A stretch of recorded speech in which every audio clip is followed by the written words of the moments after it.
Jungkook, 2024 সালে যখন BTS army হই তখন 2025 সালের জন্য অপেক্ষা করি, কারণ 2024 সালে আর্মি হয়ে শুনেছি আপনারা মিলিটারিতে, তাই 2025 সালের জন্য অপেক্ষা করি। আর আপনারা যখন 2025 সালে ফিরে আসেন তখন মনে হয় এই সালটা যেন শেষ না হয়, আটকে যাক এই সালে। আর এখন কেন জানি মনে হয় একটা বছর শেষ হওয়া মানে আপনাদেরকে হারিয়ে ফেলা।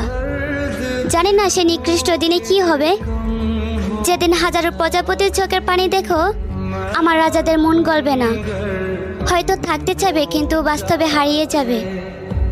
তারপর এক কালবৈশাখী জ্বরের মতন 7টি রানী এসে বলবে এই 7টি রাজা শুধু একান্তই তাদের।